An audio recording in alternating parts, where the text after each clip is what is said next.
Hose வந்து சொருவதற்கு வந்து ரொம்ப ஈஸியா ஒரு வழி சொல்லியிருந்தோம். ஏன்னா இந்த ஒரு ஆயில் வச்சு ஆயில் இங்க போட்டோ இல்ல எண்ணெயை போட்டோ நம்ம நல்லபடியா சொருகலாம் அப்படின்ற நம்ம ஒரு வீடியோ இருந்தோம். அதுக்கு ஒரு நண்பர் நம்ம கமெண்ட் பண்ணிருக்காங்க.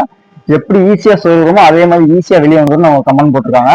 ஆனா அந்த நண்பர் வந்து நம்ம ஒரு விஷயத்த இன்னொரு விஷயத்த சொன்னா அதை அவர் கவனிக்கவே இல்லை. நம்ம என்ன விஷயம் சொல்லியிருக்கோம்னா, இது வந்து எதுக்குன்னா ஆயில போட்டு நம்ம என்ன பண்றோம்னா நல்லபடியா உள்ள சொருகிறோம். சொருகினதுக்கு அப்புறம் நம்ம வந்து ஒரு கிளிப்பு நம்ம வந்து இங்க கிளிப்பு ஏன் போட்டு மாற்றோம் பாத்தீங்கன்னா, நம்ம சமைக்கிறப்ப நம்ம கழுவுறதுக்கு எடுப்போம். வீட்டுல இருக்கவங்க கழுவுறதுக்கு தூக்குவாங்க செய்வாங்க. அந்த நேரத்துல உருவாம இருக்கிறதுக்கு தான் நம்ம அந்த கிளிப்பு போடுற மக்களே.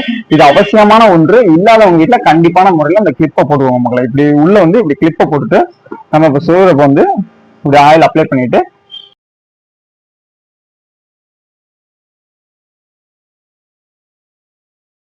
இப்ப வந்து ஆயில் அப்ளை பண்ணி ஈஸியான முறையில் சொல்லிட்டோம்.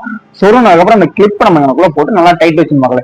டைட் வச்சிங் பாத்தீங்கன்னா உங்களுக்கு வந்து எப்பயுமே அது வந்து உருவாது மக்களே. நமக்கு லீக்கேஜும் அந்த அளவுக்கு வராது மக்களே. இந்த கிளிப்பு போடாம பாத்தீங்கன்னா எடுத்து நீங்க கிளீன் பண்றப்ப கேஸ் இப்ப கிளீன் பண்றப்ப உங்களுக்கு வந்து லீக்கேஜ் ஆகிறதுக்கு அதிகமாக வாய்ப்பு இருக்கு. ஏன்னா எடுத்து யூஸ் பண்றப்ப எங்களுக்குள்ள வந்து விளையாடுறதுக்கு வாய்ப்பு அதிகமா இருக்கு மக்களே. அதனால இந்த கிளிப்பை போட்டு நீங்க போட்டு யூஸ் பண்ணிக்கோ மக்களே.